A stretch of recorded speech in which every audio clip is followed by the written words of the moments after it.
Ouais, salut les chippies. Bon bah ça y est, on est de retour. Depuis Ushuaia, on n'a pas trop filmé là.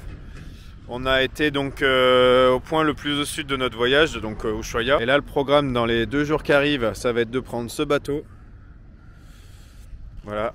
On va y passer une 40 heures, je crois que c'est 41 heures la traversée. On va être passé au milieu de fjords, dans les canaux qui sont en fait les voies navigables du sud du Chili, parce qu'en fait entre la zone où on est et Puerto Montt, il n'y a pas grand chose. Il y a pas mal de montagnes, mais il n'est pas possible de circuler par la route. Donc là, nous, l'objectif c'est de rejoindre Puerto Yungay et remonter la Carretera Austral sur à peu près 1000 km. Et c'est ce qu'on va vous montrer dans cette vidéo. Et puis voilà, là on va charger le camion déjà. Allez, ça y est, on passe au chargement. Et voilà, fini le froid, du coup on part au chaud. On part au chaud, enfin ouais, un peu plus chaud. C'est surtout la raison pour laquelle on a avancé le départ là. On devait partir en fait dans une semaine d'ici. C'est parce que ça caille grave et on n'est pas contre le fait de remonter un peu plus au nord du Chili là. Au milieu des fjords, des volcans et des glaciers, la Patagonie chilienne est complètement isolée. Aucune route ne rattache cette partie au reste du Chili, à moins de traverser la cordillère des Andes et de passer par l'Argentine sur 1000 km. L'État chilien a donc mis en place des petits ferries qui font la liaison une fois par semaine entre Puerto Natales au sud et Puerto Yungay où se termine la Carretera Austral. Nous optons donc pour ce deuxième itinéraire afin de rejoindre cette route mythique du continent sud-américain. Nous embarquons le mardi soir pour un départ le lendemain matin aux aurores. L'arrivée est prévue entre jeudi soir et vendredi matin. Durant la traversée, le petit-déj et les repas du midi et du soir sont inclus. Le ferry dispose également de douches et nous pouvons dormir dans notre véhicule. Coût de cette traversée, 156 000 pesos par personne et 182 000 pesos pour le fourgon. Soit un total, pour nous deux avec notre véhicule, de 479 €. Allez, on part faire un tour du bateau. On va voir.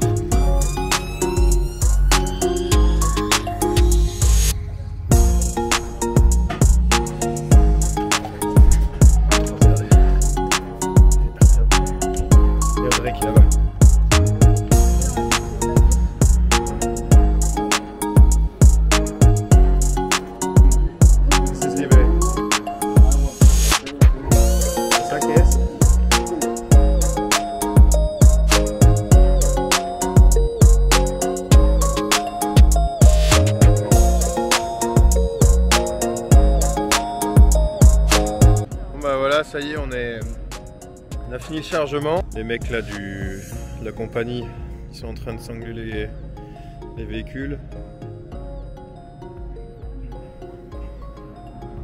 Ah ouais, la petite Starlink là. Mini. On leur demandera le code.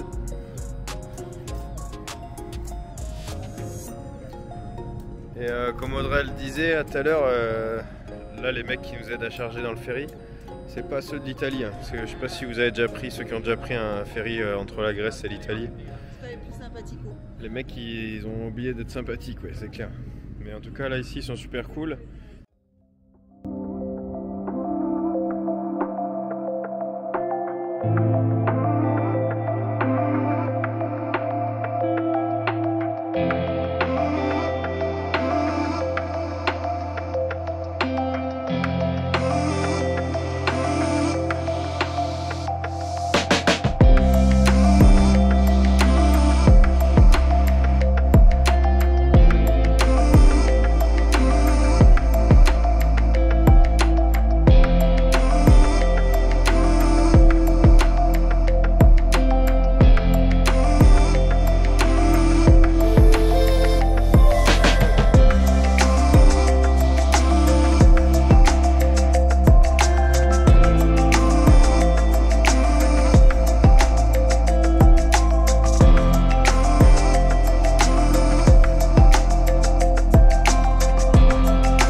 allez, maintenant on attaque la carretera Austral. Ouais. C'est parti pour 1150 km. Construite dans les années 70 et 80 par l'armée sous le régime de Pinochet, la carretera Austral permet de relier la région d'Aysén, autrefois isolée, à la région des lacs, sur près de 1200 km. Aujourd'hui en partie bitumée, elle est une destination incontournable du Chili, si vous aimez les grands espaces, les rivières et les lacs turquoises sur fond de volcans encore actifs.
Hey, salut. Bon bah premier réveil sur la carretera Austral. Hier on a roulé un peu, on a fait une centaine de kilomètres. On a fait la visite de Villa O'Higgins. Non, on a fait la visite de Caleta Turtle. Villa O'Higgins on n'y est pas allé en fait. On a avancé un peu, là on va du coup continuer.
Ah, c'est un truc de dingue l'endroit là.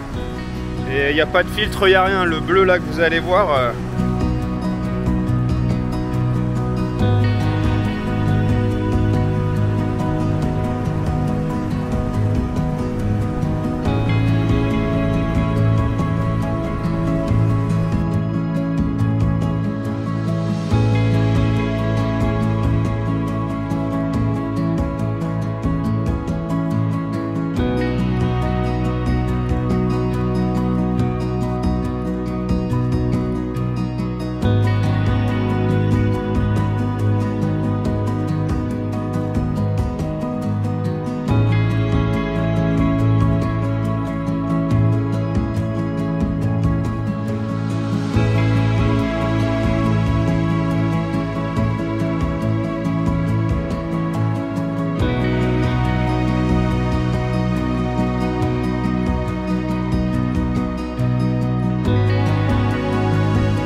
Alors là ici c'est le deuxième lac le plus grand d'Amérique du Sud après le lac Titicaca, c'est le lac Carrera. Et voilà, regardez les bus chiliens qu'on croise à fond. Voilà, alors, je sais même pas s'il nous a vus, ouais. Et ce matin on a failli se faire rentrer dedans mais par l'arrière.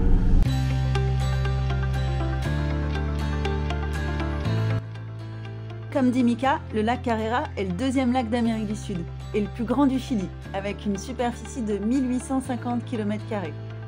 C'est un lac binational. Si ici on l'appelle lac Général Carrera, de l'autre côté de la frontière, en Argentine, c'est le lac Buenos Aires.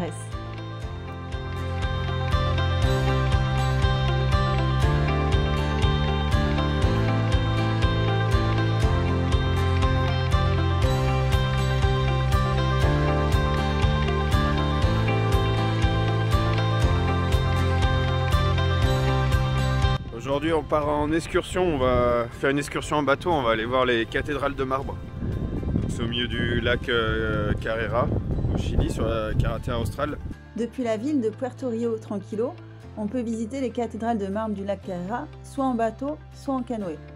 Bizarrement, le tour en bateau motorisé est plus économique et il nous emmène également faire le tour des îles en face de Puerto Sanchez. Mais accroche-toi bien Mika, parce que ça se... Ah, ça bouge grave là, en plus le lac il est grave, il y a pas mal de vent.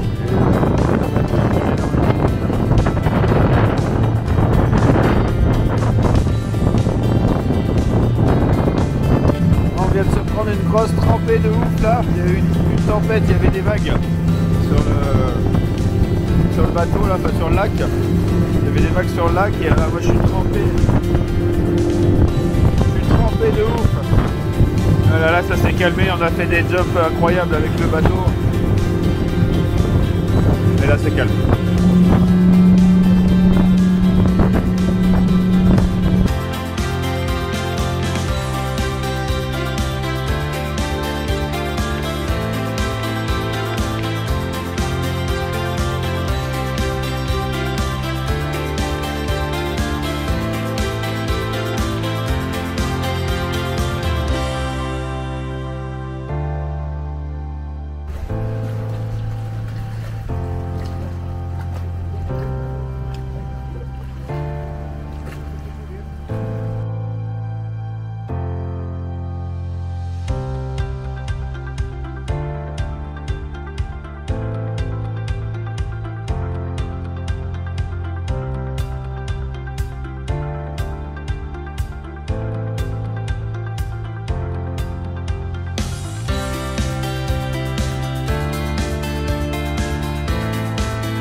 rentre, ça y est, c'était super cool.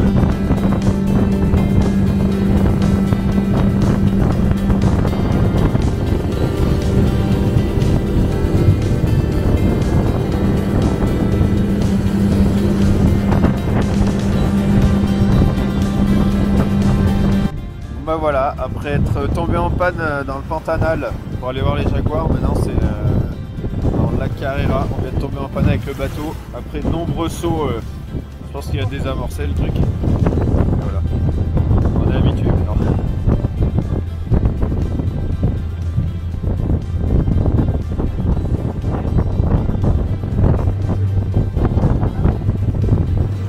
Ah bon, ça repart déjà là, c'est bon. Ça bouge. Allez, salut! On continue notre montée de la Carretera Austral.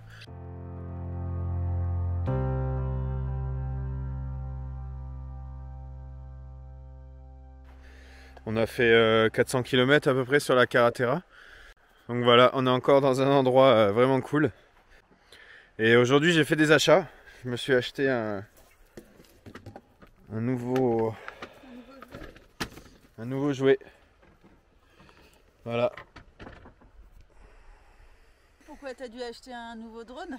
Donc oui, en fait, il y a eu un petit souci dernièrement. Il y a 2 jours, mon drone a décidé, je ne sais pas pourquoi, après 20-30 secondes de vol, de s'écraser. J'ai décollé avec. J'ai fait quoi? J'ai dû reculer. J'ai volé sur 30 mètres, 20-30 mètres avec. Il s'est mis à faire un bruit bizarre. Et il a foncé droit dans les galets au bord de la rivière. Donc voilà, ça a été la catastrophe.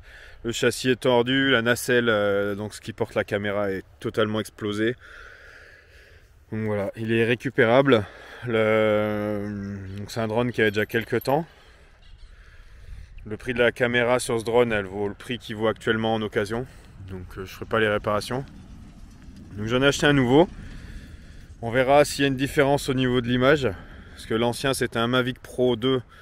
Donc c'était quand même un drone de qualité. Mais bon, on verra. Là c'est le nouveau DJI, le Mini 4K. On verra. Apparemment niveau qualité d'image on serait similaire. Mais tout ce qui est réglage et utilisation, on est en dessous. Mais bon, voilà. J'avais pas le budget d'acheter un truc énorme non plus. Et au Chili c'est 30% plus cher les drones qu'en France. Donc déjà celui-là ça a coûté un petit billet. Mais voilà, on va voir. Vous nous direz s'il y a une différence d'image entre l'ancien et le nouveau. Donc voilà, le châssis est tordu, châssis cassé, la gimbal, la nacelle. Donc là c'est cassé.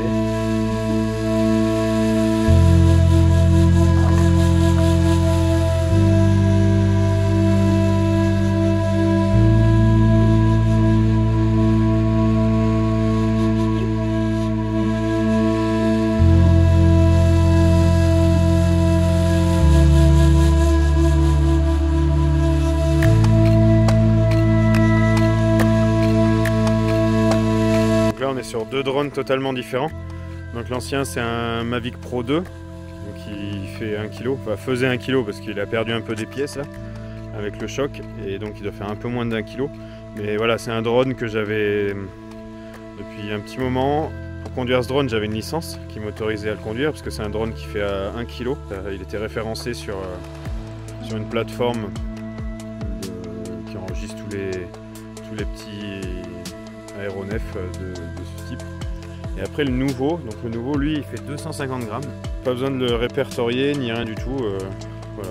Celui-là c'est plus simple, c'est plus léger. Ça va être un peu plus discret parce que je pense qu'il doit être beaucoup moins bruyant que l'autre. Donc voilà, on va voir, je vais faire les tests. Bon, Mika est en train de préparer sa première utilisation du drone. À fond, ça c'est la conduite chilienne ça.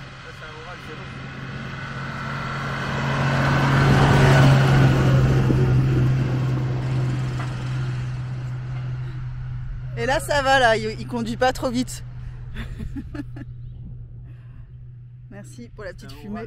Ouais. Ils ont plein de véhicules russes ici. Ouais.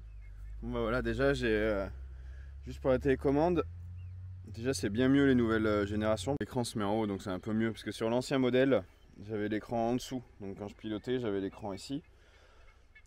Il y avait les deux poignées qui maintenaient l'écran, elles cachaient un peu l'écran, donc c'était pas terrible.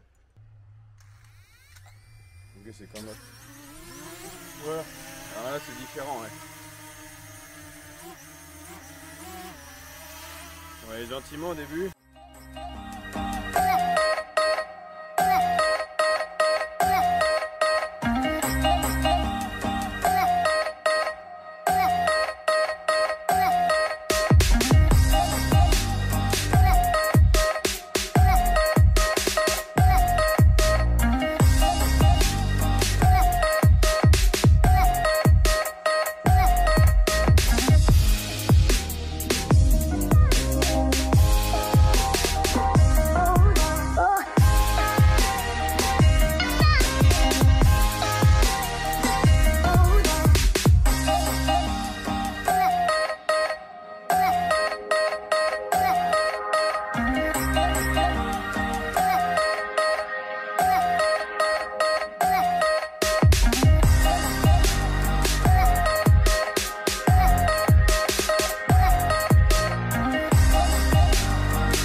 Voilà, premier vol effectué.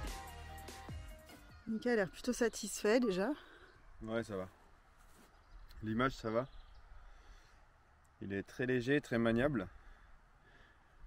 Après, il y a quelques fonctionnalités qu'il n'y a plus, mais bon, c'est normal. Là, on est sur un drone niveau 5 fois moins cher que l'autre.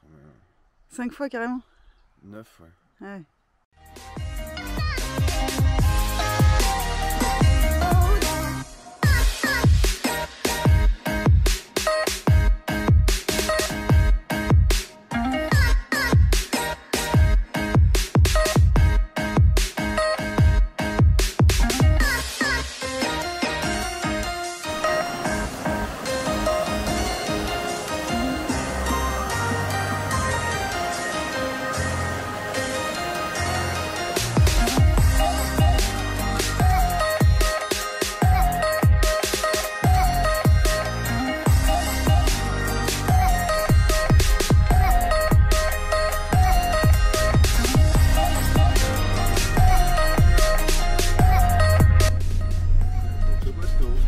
Là, il y a 20 km pas bitumé dans un col super étroit avec des...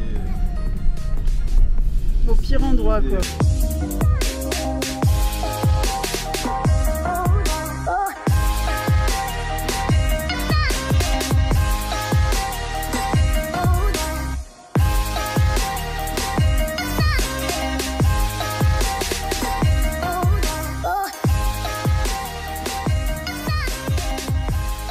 Dans la zone où on est là, il y a des sources d'eau chaude qui apparaissent quand la marée descend.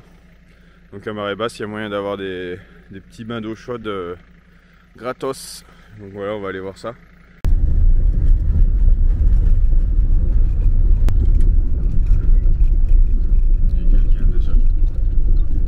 Bon, ça y est, on est arrivé. Il faut vraiment que je fasse quelque chose avec mes cheveux. Oh là là. Mais ouais, il y a des gens. Et voilà, du coup, le petit chemin, c'est là. Nous, on l'a vu sur Maps.me, le repère exact. Et ici, là, il y a une trace jaune sur l'arbre, là. Et après, ça descend en bas. Allez, on descend. Putain.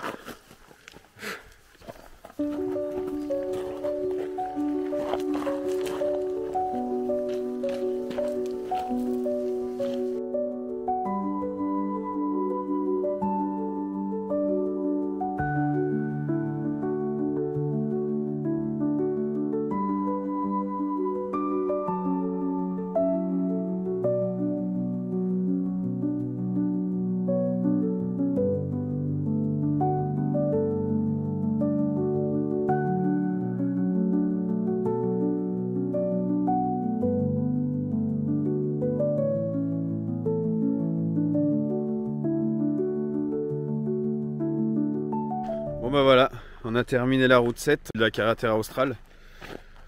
Voilà, ça finit sur de la piste là. Là on a encore un ferry à prendre.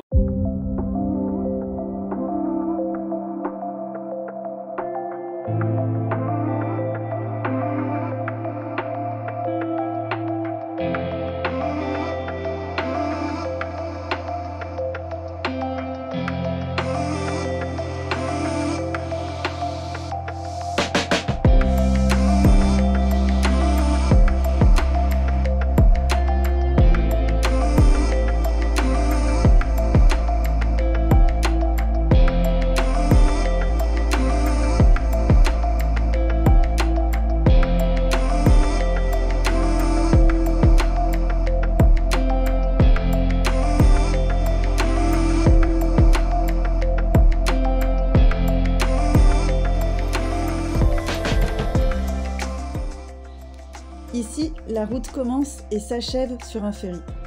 Après les 2 jours propices à la contemplation passés sur l'eau au milieu des fjords, nous aurons parcouru 1150 km des 1200 de la Carretera Austral. Certainement la plus belle route de notre périple. Parsemée de fleurs, de randonnées et d'eau cristalline où se reflètent glaciers et volcans. Ça aura aussi été les dernières semaines de Montilo.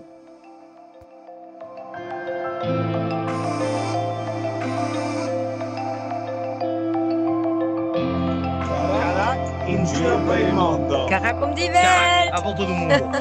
Carac au bout du monde. Carac, quoi?